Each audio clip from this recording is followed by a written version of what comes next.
Bos BUMN tuding Malaysia selundupan timah hasil tambang Indonesia. Hubungan diplomatik Indonesia dan Malaysia kembali mendapat batu sandungan. Kalau yang namanya ekspor ilegal masih berjalan, yang namanya tambang ilegal masih berjalan, ya proses hilirisasi, proses industrialisasi menjadi terganggu. Dan tugas TNI dan Polri ada di situ.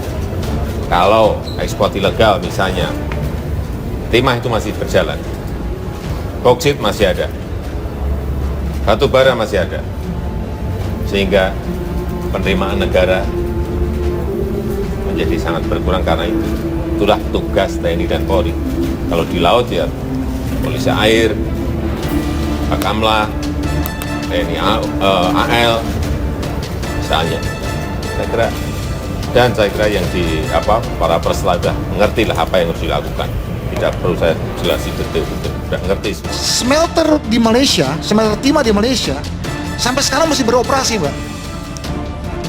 Tapi mereka nggak punya biji timahnya. Mereka import dari Australia, atau dari Myanmar, atau selundupan dari Indonesia.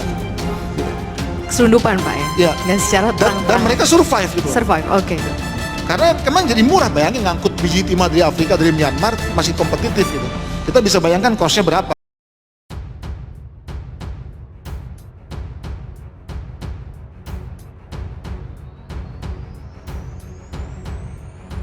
Lebih tepat dikatakan, Malaysia kembali mencari gara-gara bukan bermaksud untuk melebih-lebihkan, tapi ini memang faktanya. Pasalnya Malaysia ketahuan menyelundupkan timah dari Indonesia untuk diolah di smelter negaranya.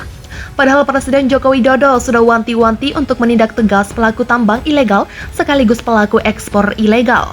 Hal itu diungkapkan langsung oleh Direktur Utama PT Timah Tbk Ahmad Ardianto, menuding Malaysia menyelundupkan timah dari Indonesia untuk diolah di smelter negara tersebut. Smelter timah di Malaysia sampai sekarang masih beroperasi, tapi mereka gak punya biji timah. Mereka impor dari Australia, Myanmar, atau selundupan dari Indonesia. Ya, selundupan dan mereka suruh FIF karena jadi murah, tegasnya dalam Energi and Mining Outlook 2023 di Sopodel Tower, Jakarta Selatan, Kamis. Sepertinya Malaysia tak pernah kapok mengusik ketentraman negari Ibu Pertiwi. Memang tak salah rakyat Indonesia menjuluki Malaysia sebagai negara asli. Sebagai negara usil, lantas apa saja perilaku licik Malaysia yang menyebabkan Indonesia marah? Kenapa Malaysia berani mencari gara-gara dengan Indonesia? Seperti yang kita ketahui bersama, produsen timah murni Indonesia memang berkontribusi besar pada pasokan timah dunia. Tak tanggung-tanggung, Indonesia bahkan menduduki peringkat kedua sebagai produsen timah terbesar di dunia setelah China.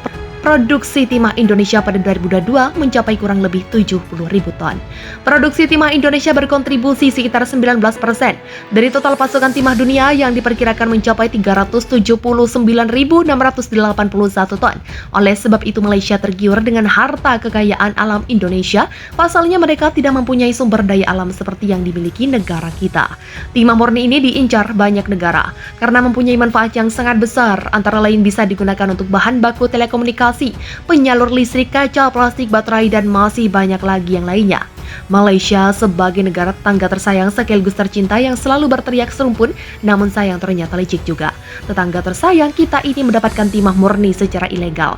Malaysia sendiri diketahui tidak memiliki biji timah, namun smelter timah mereka harus terus beroperasi untuk memenuhi kebutuhan dalam negeri.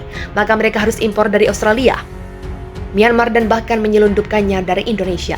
Menurut Ahmad Ardianto, hal itu mereka lakukan agar mereka tetap survive karena harga dari hasil ilegal lebih murah, padahal dengan posisi Indonesia yang sebagai produsen timah terbesar kedua di dunia. Dan dengan cadangan timah yang juga terbesar kedua di dunia, harusnya Indonesia bisa sangat diuntungkan dengan hal tersebut.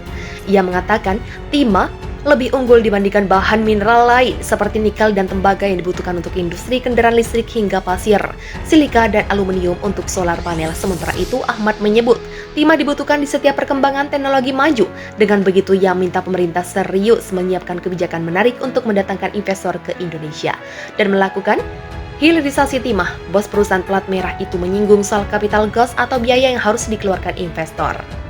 Menurutnya, investor bakal datang ke Indonesia untuk melakukan hilirisasi timah jika capital cost-nya rendah. Ia juga menyinggung soal kesiapan lain selain perhitungan capital cost yang menarik untuk investor. Kesiapan infrastruktur elektrik, harga gasnya bisa nggak distabilkan, sumber daya manusianya siap Gak untuk bekerja, itu butuh biaya bagi investor untuk masuk ke satu lokasi dan mengamankan kebutuhan itu ada serta didukung pemerintah, tandasnya. Presiden Joko Widodo sendiri juga telah menyoroti soal kegiatan ekspor ilegal dan tambang ilegal yang masih marak dilakukan. Adanya kegiatan ekspor ilegal akan menghambat dan mengganggu proses hilirisasi dan industrialisasi. Hal ini juga akan berimbas pada penerimaan negara menjadi sangat berkurang dan kegiatan itu merugikan negara. Untuk itulah Presiden Jokowi menugaskan TNI hingga Polri untuk menindak tegas kegiatan ekspor ilegal tersebut.